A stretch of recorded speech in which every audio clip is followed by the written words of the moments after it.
No, I don't have my Philly swag on today, but my heart is connected and driven and just really ready to go with that team. I was talking to the security guard at our office, like, oh, what you think? The Phillies in the World Series, just making small talk.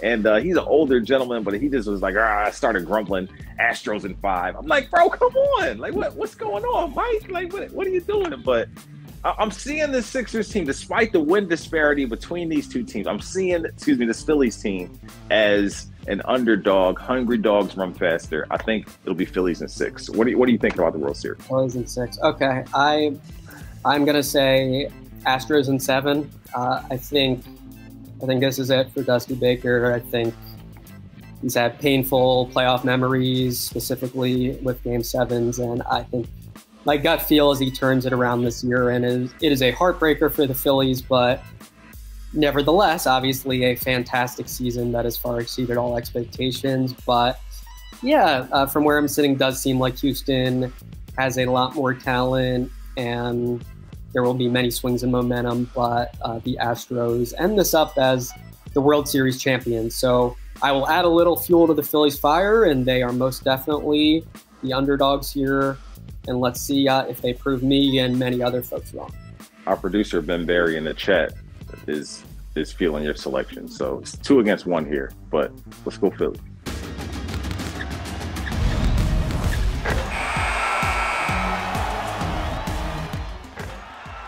Start college, build skills, and complete your degree with Wilmington University. 100% online options and affordable tuition makes WilMU work for you. Learn more at wilmu.edu. Hey, it is not always easy to be a Sixers fan, that is for sure. Welcome to the Sixers Talk podcast, brought to you by Wilmington University. WilMU Works, Danny Palmels and Noah Levick, Ben Barry in the cut, our producer extraordinaire.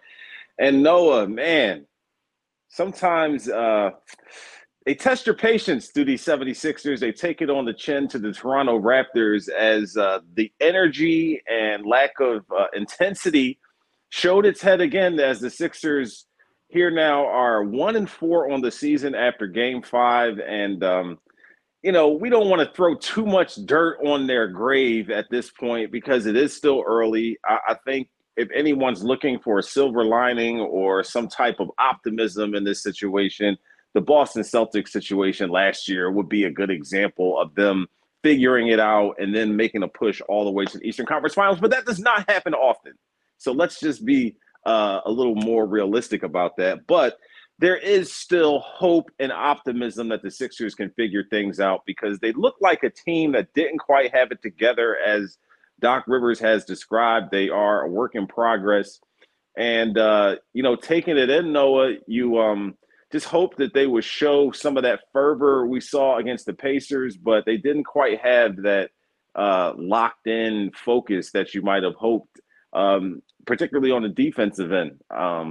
One of the bigger stats that I saw, and it was funny because, both teams shot really well in the game. The Sixers over 50 from the floor, over 40 from 3, same for the Raptors. But the Sixers triumvirate of Embiid, Maxey, and Harden put up 80 of the team's 109 points. The rest of the guys, 11 of 29 for 29 points. So that's not going to be enough for the team. We'll get into the bench scoring and all of that. But Noah, what's your overarching takeaway after this Raptors game? Yeah, it's funny. I guess this is the second straight podcast where I've done this, but you started out with your high energy open in contrast to the Sixers, and I heard it's not always, and I thought you were going, it's not always sunny in Philadelphia. So I think that would also, be a decent way to describe. That'd be an excellent way to describe the current situation. It's great to be a Philly sports fan in general right now, but specifically the nuanced Sixers fans are suffering at the moment. Indeed, yeah. I think we learned last postseason, and I've seen it many times over the years, the Raptors just pounce on vulnerability, and the Sixers look like a vulnerable team in the open court and in anything that involves speed and athleticism. I think they were severely inferior in that area last night, and that's the biggest reason they lost the game. And it wasn't difficult to predict. Heading into this one, Raptors had the NBA's best transition offense, the Sixers the worst transition defense, and you'd sure hope that the Sixers would be more diligent and disciplined about getting back on defense and just executing the fundamentals in that area. And it's, again, a very disappointing performance because they failed in that area. So, yeah, very rough start to this mini series in Toronto. And I think it's now very important to win this next game, because that game, if they lose it, drops them to 1-5. They've got 2 more on this road trip against teams that are over 500. And it's already been rather ugly, but this thing could start to slide in an even more negative direction if the Sixers, I think, are not diligent about the transition defense and fixing that very serious issue that has been quite prominent through 5 games. Lord have mercy. Prominent through 5 games, prominent over the last few seasons with the transition defense. The pace of play is near the bottom of the league. There's a lot of issues right now with this Sixers team. And we thought that some of these things would come together and meld here as the Sixers went to South Carolina and kind of romanticized a little bit about training camp to like build up this camaraderie and teamwork and things like that. But that is all translated into 1 win so far to start the season. And it could be worse. It could be the Lakers and trying to figure out all that they're dealing with. But it's tough, man, because you're looking for this team to get over the hump, to rise above, to put it all together. And, you know, getting out of the second round is the ultimate goal. And so many Sixers fans, in some ways, would be satisfied with that, to see an Eastern Conference Finals berth, to have them in a 7-game series against another formidable opponent with the opportunity to be among the last 2 standing in the NBA. But right now, that's like a far gone thought, because you're just hoping for them to put together a good 48 minutes. And we thought the Pacers game would be something to build off. But once again, the Sixers showing that lack of intensity. And also, you could say a lack of that toughness that they so trumpeted and heralded as something that they wanted to secure in this offseason. They bring in PJ Tucker, they bring in Montrezl Harrell. And yes, it is still early, but some of the things that they did well and you expected them to be able to capitalize on haven't come to fruition. And is it fair to say that, you know, right now, as frustrated as the Sixers fans are, you would imagine that Doc Rivers and company are a bit frustrated as well? They've got to be, yeah. I think any coach, many of these mistakes are infuriating, and Rivers has been candid about that reality.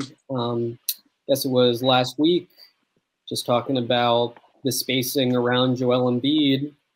He was upfront about, yeah, we've ran that play 50 times before, and for me as a head coach, it is frustrating when a guy's not in the right spot and the floor side is not clear for Joel Embiid to isolate. So definitely the execution has been well below what the coaching staff wants.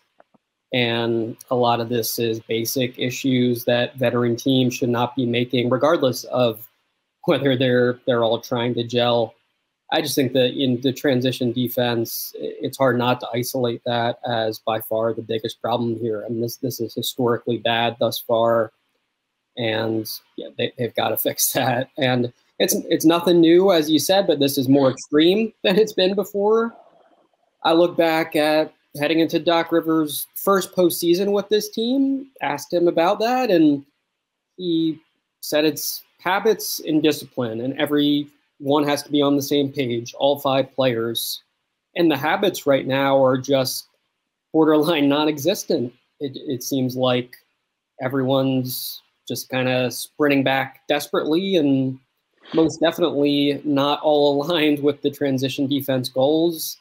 Not a lot of stopping the ball. And then also noticeable last night, not a lot of having a back line on defense. So there were a few situations where, okay, the Sixers mostly looked to be back, but very easy opportunity for the Raptors to cut back door, or for someone to just get a layup that, again, is inexcusable for a veteran team to be allowing against an opponent that you know full well is going to be looking for those sort of open floor opportunities against you. So a lot of reasons for frustration for the fan base, for the coaches, and for the players. And you can only hope that that turns into better attention to detail, better effort, and better performances for the Sixers.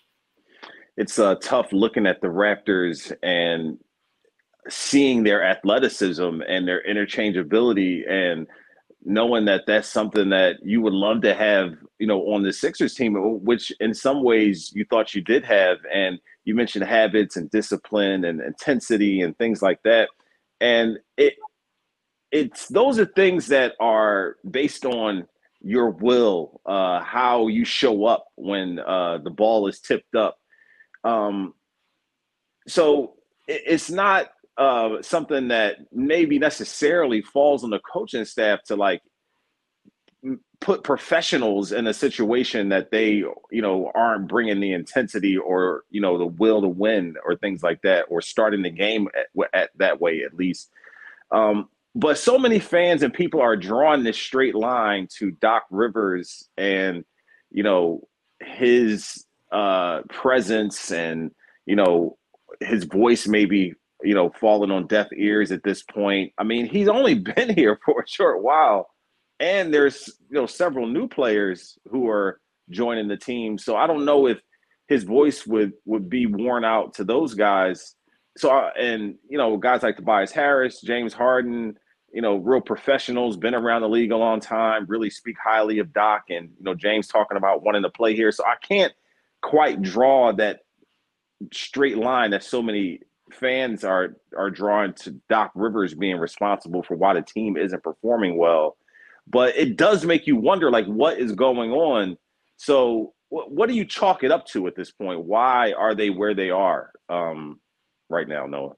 Yeah, I think obviously it would be an exaggeration to say the Sixers are intending to lose because they don't like their head coach or anything along those lines. Yeah, that's far-fetched. Right, but you look at how last season ended, and we pointed it out a few times, the performances in game 5 and 6, just the phrase I tend to go to is reflected poorly on everyone involved, and the head coach is in charge of the basketball team. So they no-showed him those games. There's been too much of that kind of thing early this season, and that doesn't look good for the head coach of the team, regardless of what other factors are at play. I do think it's also notable with the lack of speed, the transition ineptitude on both ends, that, yeah, this is an older team that is not going to be among the NBA's more athletic by the looks of it. Rivers, after the win over the Pacers, noted, yeah, in that starting lineup, we've got PJ, Tobias, Joel, and speed is going to be a factor that we have to consider. And the Sixers have looked much slower than their opponents. Of course, Toronto is better than anyone else at exploiting that.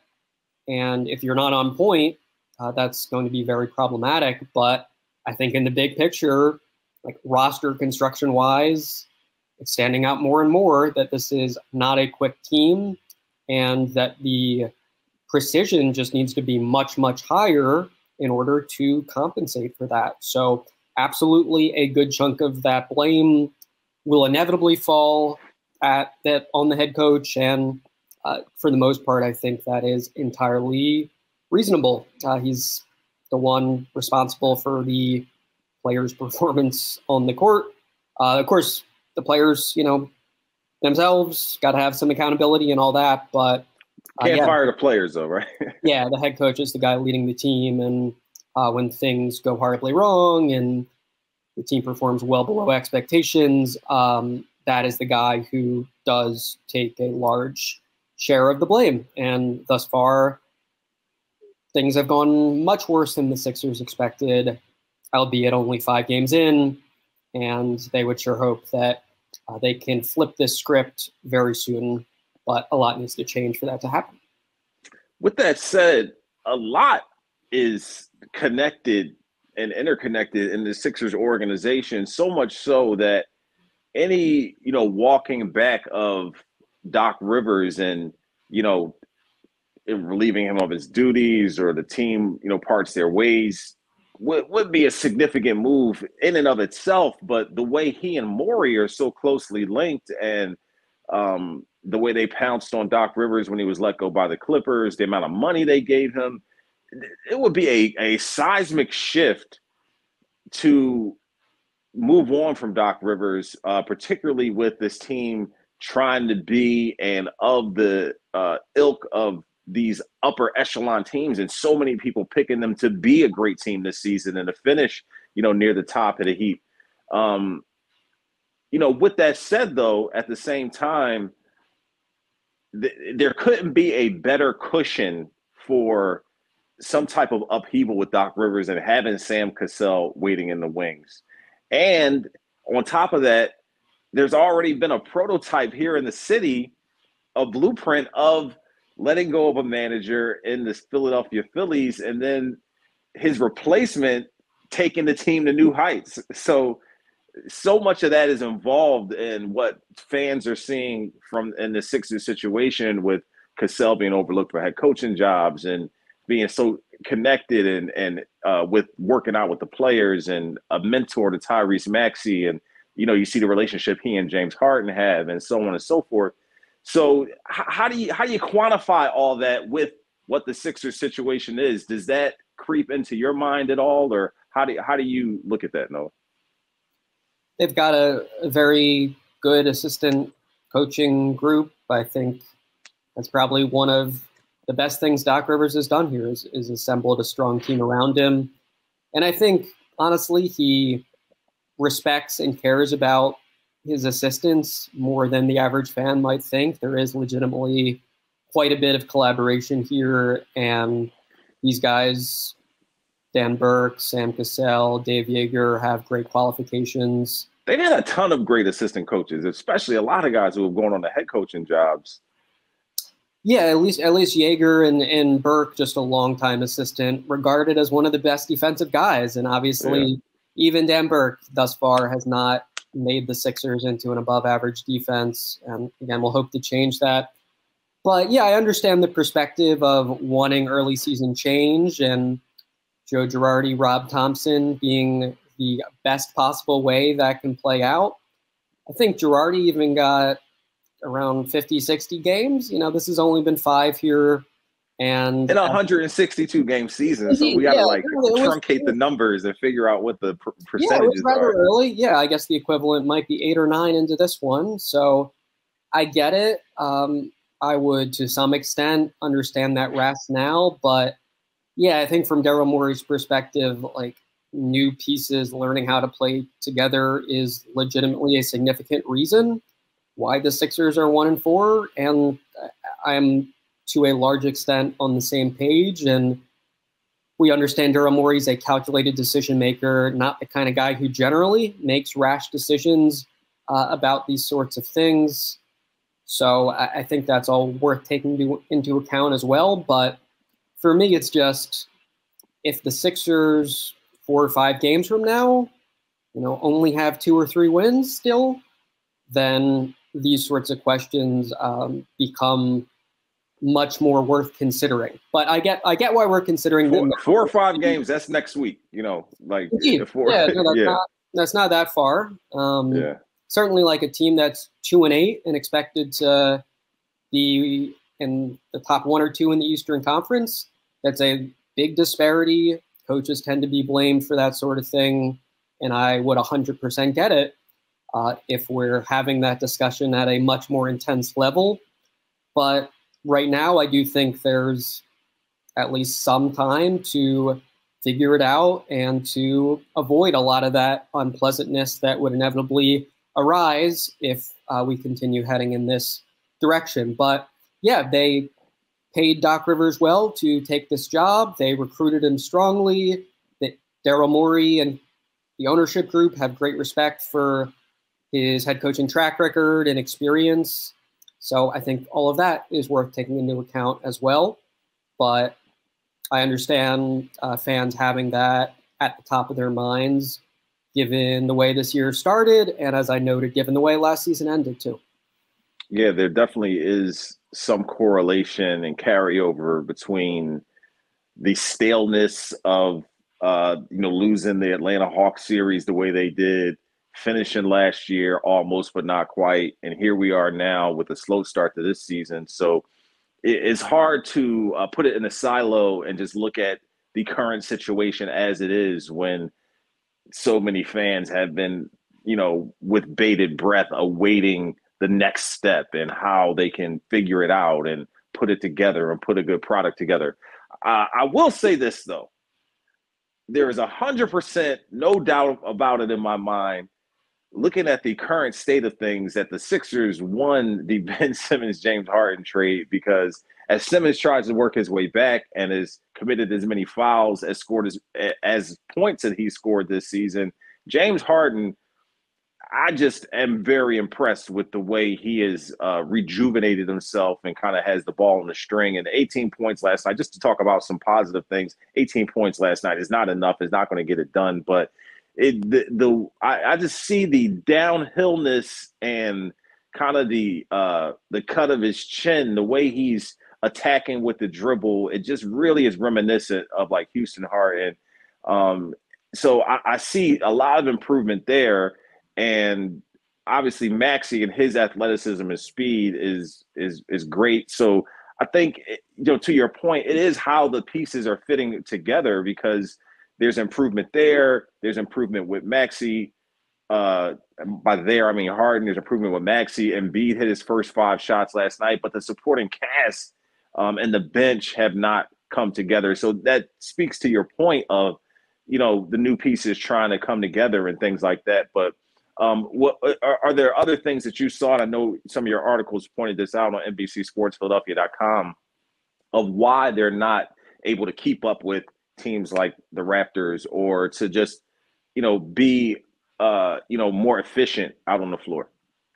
Well, honestly, like the efficiency in half-court offense has been excellent. They're the number 2 half-court offense team in the league right now for cleaning the glass, but they put themselves in such a deep hole because they're playing the most of any team in half-court offense. They're not getting those easy open floor points. And then the transition defense is the bottom of the barrel, to put it mildly. Like last season, the worst transition defense team was conceding 4.5 points per 100 possessions through transition play. This is from Cleaning Glass. This year, the Sixers are at 9.3 per 100. So this is almost more than double. More than double the worst transition defense team last year is where the Sixers are at. Woo. Now, okay, they played the Toronto Raptors, the best transition offense team. The Pacers and the Spurs and the Celtics looked awfully quick and capable in transition against the Sixers, but that is the biggest reason they are losing games. They are just having these massive self-inflicted wounds where they give teams so many easy points when their defense isn't set. When the defense is set, it also hasn't been quite what you would have hoped. I think Tucker, you ask him to guard Siakam in that matchup, and you expect he's going to have a better impact. Some of that I think is a little bad luck on the Sixers end, that Siakam starts out super hot. Yeah, some of their shots aren't falling when the Raptors are, and their contested shots are going in when the Sixers aren't. Yep, and then, you put yourself in a hole, and you're a team that's just leaking transition points, then that's not conducive to comebacks. The Sixers did cut it to 7, and then a couple of those supporting cast guys, House and Niang, had looks late in the third to reduce the deficit to 4, and they missed those shots. And as you said, it was a very big 3-centric game offensively. So, yes, wide variety of reasons, but for me, I have to keep coming back to in transition, especially in transition defense, they are just profoundly abysmal right now. And you can't win games that way, or you can't win games at the level of a playoff team or the level of a contending team if that's the case. It's just too much of a disadvantage that you're giving yourself pretty much every night. It's difficult for Sixers fans to admit and watch their team be less than what these other teams are, particularly after the money they spent and the players they acquired. And it is tough, and if they didn't have, the Phillies and the Union and the Sixers all being, performing well and the Flyers kind of surprising people, it would be difficult to wear the Sixers hat at this moment in time. With all that said, though, I am 100% confident that they would rather have what they have now with all the doldrums and lower expectations that come with it than to have what the Nets have with one of their star players screaming at Ben Simmons to shoot the basketball, like last night with Kyrie Irving screaming at Ben against the Bucks. I'm sure you saw that. I'm just so glad we are beyond that point of having to defend or wonder or try to interpret exactly what's going on in Ben Simmons' mind and how he plays the game. So I talked about it earlier that they won that trade, and I love the way James Harden looks. I think if he looked like James Harden last year, I would still be so happy that we don't have to deal with that type of scenario anymore. Yeah, I'm sure you're not the only one with that opinion. Obviously, Ben Simmons sparking transition offense, creating turnovers, etc., was a strength of his that the Sixers could use. But yeah, looks like thus far it's been a difficult transition back into things for Simmons, as I think many expected. But Brooklyn will sure hope that he is exhibiting some willingness to shoot, or just overall playing at a higher level and not fouling out of games and getting into significant foul trouble seemingly every night, the way he is now. So, yeah, I think the Sixers are glad that James Harden's on their team, and they are fine with Ben Simmons being a Brooklyn Net as things sit right now. Here and now with the Sixers team, you said it in our podcast on Tuesday, the objective, going into the matchup with the Raptors, you would be happy with a split, right? You're playing 2 games against the other team at home. The Sixers trying to figure something out. You win 1, you lose 1. You kind of consider it a net gain in some aspects. Going into this next game, the Raptors are going to blitz Joel Embiid. They're going to aggressively double team him, try to get the ball out of his hands. Although he ended up with 31, hit his first 5 shots, was showing some, great moves and whatnot, and some growth from, what we've seen earlier against, some of the other teams, and, him coming out of the gate slow and things like that. But how do they adjust? What do you think? Okay, yeah, they're going to try to get their transition defense better and things like that. But does it come down to just, effort, or do you feel like there's some scheming that the Sixers could do to overcome how the Raptors might come at them here on Friday? Yeah, I think probably you start the game. First half of a back-to-back. Worth mentioning. Indeed, yeah, right. They got the Bulls after this. I think probably start the game with Tobias Harris on Pascal Siakam, and you don't go back to the well with the Tucker-Siakam matchup. Mm-hmm. I think that potentially makes a large difference. And then I think offensively, as I said, most things work for them in the half court, and a lot of the issues, again, are just tied to pace. I think the one transition offense quibble, which has been consistent, is some of those possessions where you'd hope to get off a good look with 10 to 14 left. It's coming as the shot clock expires. And honestly, Embiid bailed them out in a couple of those situations last night. Hit a three-pointer, hit a elegant fadeaway jumper, but few teams, even ones with Embiid and Harden, are going to be great when they're desperately scrambling for a shot as the clock expires. So continue to try to push the ball and emphasize pace and not have that happen quite as much. But I thought the offense, for the most part, looked okay. And some of the offensive issues are just the starting forwards were really bad in terms of offensive production, right? I mean, Tucker and Harris combined to shoot 4 for 15, many of them good looks. Those guys need to make those shots, and the toughness factor and those sort of intangibles don't matter much if you're missing open looks that your team needs you to make. But yeah, defensively, I think with the transition defense, be even a little more cautious than usual about not crashing for offensive rebounds, and just make sure someone stops the ball, someone is on the back line, and emphasize those fundamentals as much as you can. But absolutely, a lot of it's just got to be tied to effort, to showing up in the way you need to in order to beat a very relentlessly speedy, athletic Raptors team. So if they do get the split, I think there's a sigh of relief. I think everything feels a little bit better, but that's not going to be easy. The Sixers need to be much better defensively for that to happen. I know baseball players do it all the time, playing 3-game, 4-game series and things like that. But it's got to feel weird as a basketball team to lose like you did last night for the Sixers and not leave town. It's like you're sticking around to like do it again. So I'm sure that's, ruminating and, not much walking around Toronto probably for the Sixers as they're trying to like actually focus on what their job is and be professionals and get a W here before they play a back-to-back Saturday in Chicago. Saturday, a busy sports day, busy weekend period for Philadelphia sports fans. I hope you get to enjoy it, but that's got to be a little weird though, right? Like you're sticking around. There's no just flush it and move on type of vibe because you're sticking around and do it again a day later. Definitely, yeah. Every coach has their own perspective on this, but I think the consensus is the mini series are much easier to tolerate when you win the first game, and right. You're not in this position the Sixers are. I do think just on the adjustments front, of course, it's worth adding.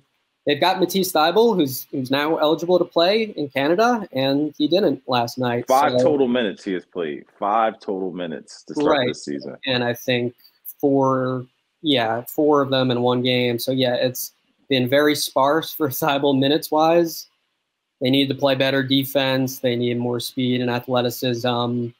And they're in a desperate situation, so very understandable if Matisse Thybulle would assume a much larger role in this next game, even though obviously you wouldn't have a great degree of confidence that he's going to magically save you. He is at least strong in the areas the Sixers were weak last night, I think. And then we saw Paul Reed get Montrezl Harrell's minutes in the second half. I wouldn't be surprised if Reed, again, is the backup 5 for Joel Embiid. As we've talked about a bunch before, he is Toronto Raptors-ish with his switchability, his athleticism, his quirkiness. And you figure he profiles well for this matchup and perhaps should be getting those minutes right off the bat on Friday night. But no quick fixes here. I think across the board, the defense has to be a lot better. But you talk about adjustments, there are certainly ones that Doc Rivers can turn to, and for his sake, he'll hope that they are effective and get the Sixers a little bit back on track. 2 Cameroonians on the opposing team. I know Joel Embiid does not like losing to the Raptors at this point in time because he is a prideful guy, and I'm sure he, as everyone knows, he is the best player ever to come out of that country. So he's like, wait a minute, I'm losing to these guys. Get it together here, fellas. Siakam looked really good last night. I think hopefully on this podcast we have done a sufficient job of acknowledging that the biggest reason the Sixers lost is the Sixers. But, man, Siakam just set the tone in that game. I think both literally and figuratively, right? He was immediately in PJ Tucker's ear. He was immediately staring down the Sixers bench and playing with some bravado and just setting the message of, I'm here and I'm pretty damn good too. Like, I'm a 2-time All-NBA player, and I'm not of the belief that 37-year-old PJ Tucker can stop me. And Tucker did not last night. And one of the plays that stood out to me on top of the long 3-pointers is Siakam grabs a defensive rebound and then just goes coast to coast and puts a shoulder into PJ Tucker that moves him and just sets Siakam up for an easy layup. That's the one thing, if PJ Tucker's on your team, you don't expect to happen. And quite frankly, it really can't happen. It's not the kind of play that Tucker or the Sixers should be conceding. And, of course, those easy layups, those plays where the toughness is not to the standard that was expected, they've been happening far too often thus far. Bro, Mark Jackson, our Sixers pre and post game analyst, he was screaming on that Siakam bump and layup that you're talking about where he lowered the shoulder on PJ Tucker. He was like, oh, because, I mean, you know, you bring PJ Tucker in for the toughness. I mean, obvious reasons, and Siakam just big boying him under the basket, which is definitely a part of Mark Jackson's game. So, with like you said, him talking to the Sixers bench and, you know, hitting threes and the whole bit, he was everywhere. And, you know, I don't know. I mean, you look at the Sixers and how they make adjustments for this next game, you know, slowing him down has to be paramount for them. Something else I wanted to mention to you that slipped in my mind, but anything that we didn't get to, you think we need to attack before we get out of here? Yeah, I guess we touched on it briefly, but probably worth emphasizing just the severe lack of complementary scoring. And then for me, also just lack of ball handling in offense creation that doesn't involve James Harden, Joel Embiid, Tyrese Maxey. So De'Anthony Melton stepped up and hit some potentially big shots last night, made one at the end of the first quarter, and I believe had 12 points in the game on 5 for 7 shooting, as well as 5 assists. And then the rest of the Sixers bench had 6 points, 0 assists. So it's okay. George Niang, like if you're on the floor, you've got to hit the open threes. Pretty much the same deal for Daniel House. And with the backup center spot, there continues to not be a guy who has decisively seized those minutes. Montrezl Harrell only got the 4 in the first half. Paul Reed played in the second half, and no one at that spot is giving the Sixers much offensive production through the first 5 games. So the Stars, at least in terms of the scoring, like you get 31 apiece from Maxey and Embiid. That should be enough to win games, but they need a lot more help than they received last night. So I think that's also, you know, worth keeping in mind here. But obviously, as I've tried to harp on, I think it's just transition defense, effort, basics. That's how the Sixers are going to get back on track, improving in that broad area. Sixers have a victory to their record, but they have yet to put it all together and play a complete game to their liking. And I would say to the fans' liking as well, because beating the Pacers doesn't equate to playing the Bucks close or playing the Celtics close. Like, you put this team together to beat those great teams, those good teams in the East and West. So, you know, winning against the Pacers isn't the same as losing to those other teams, of course. But the thing I wanted to say was that, and Gary Trent Jr. With one of the more remarkable stat lines, 27 points and zeros in all the other categories. So it was all about the buckets last night for him, and he was showing out. And just the type of player that, you know, you want to see, you know, one of the young Sixers become a dependable shooter, a shooter that can get hot, someone who's not afraid to take, you know, big shots. Yeah, I think Tyrese Maxey would check those boxes, but I agree they're lacking otherwise with those type of guys. I had not noticed the zeros across the board, but he was, I think, important when the Sixers, quite understandably, turned to zone defense at times. And we know that was super effective for them when they eliminated the Raptors last year in Game 6. But Gary Trent Jr. for Toronto is most definitely the player you want taking open shots, especially when he's hot. And he made a couple of important run stoppers there. And the Sixers, again, also hurt themselves some with zone defense, with allowing backdoor cuts, some of those threes being a little more open than you'd like. But Trent also deserves, I think, a small hat tip for a strong shooting night that helped Toronto hold off a potential Sixers comeback push. He is Noah Levick. I am Danny Pommells. Our producer is Ben Berry. This has been the Sixers Talk podcast, brought to you by Wilmington University. WilMU Works. Hope you guys will get rewarded with some victories here in the Sixers' next 2 upcoming games. We will join you next week with another podcast. Game 5 in the books. The Sixers 1-4 in the season. Game 6 and 7 will come here quickly in a back-to-back on Friday and Saturday. Make sure you check it out on NBCSportsPhiladelphia.com. Check out Noah's work on NBCSPhilly.com, and we will see you next time.